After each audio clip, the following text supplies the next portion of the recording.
In the shadowed annals of ancient Mesopotamia lies a story so strange, so buried in time, that many refuse to believe it was ever real. Before mankind lifted stone or wrote a word, before pyramids pierced the skies, there were gods beings of power who descended from the stars. The Anunnaki, revered, feared, worshipped. But what if the end of their empire wasn't caused by war, nor by natural catastrophe, but by betrayal? Not betrayal from humanity, but from within their own divine family. The younger gods, known as the Igigi, once served their Anunnaki elders without question. But over time, resentment fermented. Burdened by endless labor and denied equal authority, they did something unimaginable. They rebelled. This is not just a tale of rebellion, it's a cosmic fracture.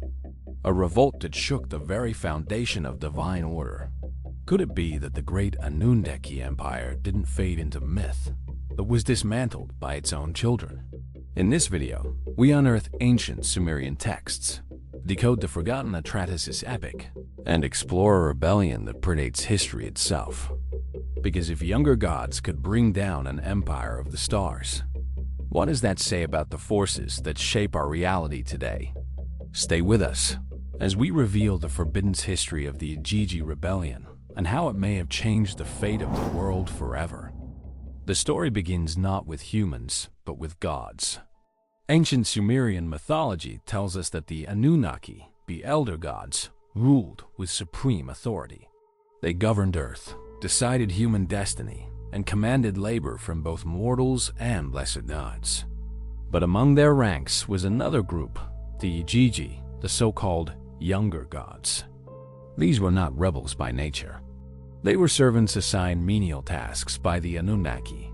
For generations, the Igigi toiled endlessly, maintaining canals, digging trenches, managing Earth's resources. In the heavenly hierarchy, they were expected to obey without question. But every empire built on control carries a seed of collapse. Eventually, the Igigi broke. According to the Atrahasis Epic, they grew weary of their labor and began to question their role. Why should they, gods themselves, be reduced to cosmic laborers while the Anunnaki ruled from above?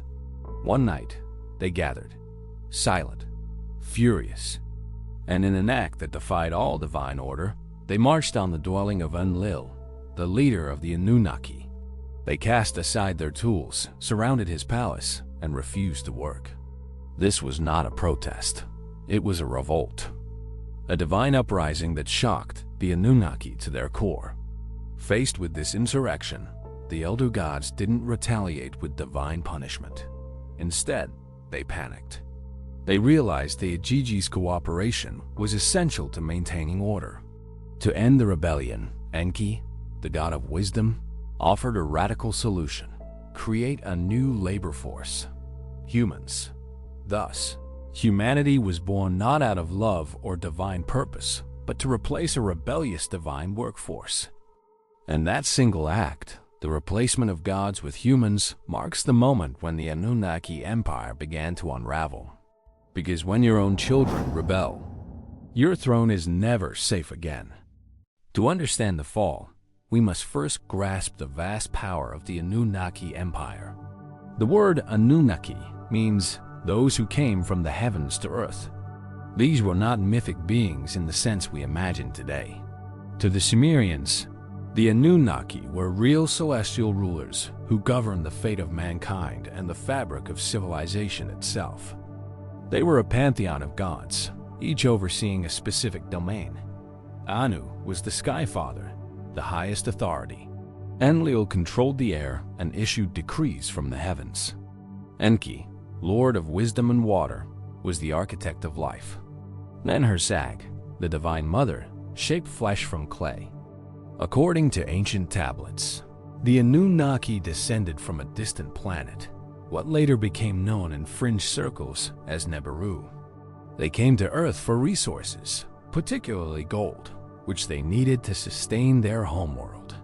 To extract it, they created settlements, mining colonies, and eventually Cities, Eridu, Uruk, and Nippur, where they lived, ruled, and oversaw operations.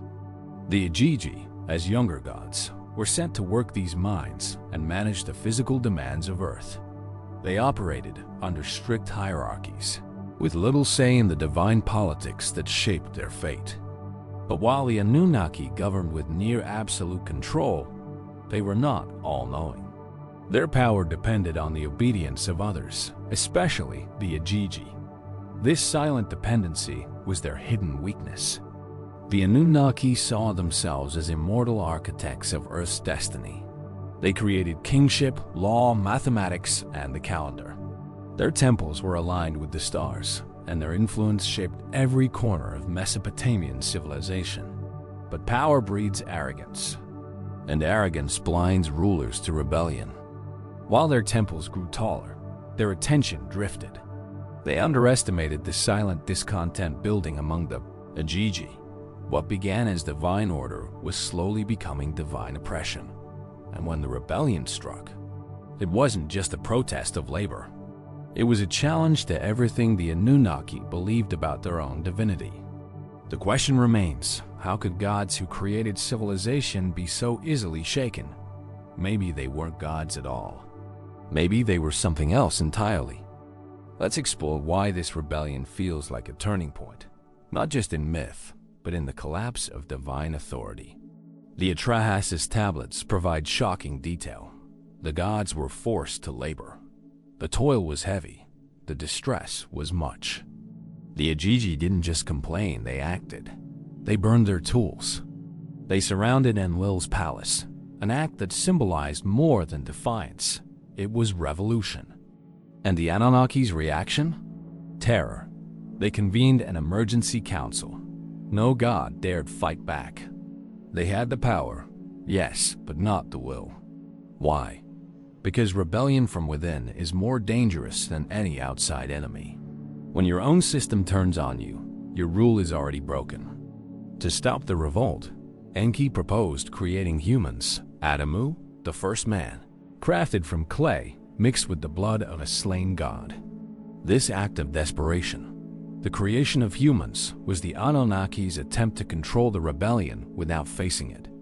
But in doing so, they birthed something they couldn't control. Humans were different from the Igigi.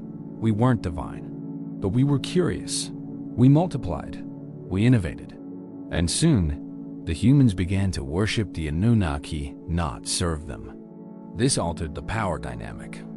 Some gods, like Enki, embraced humans. Others, like Enlil, feared our growth.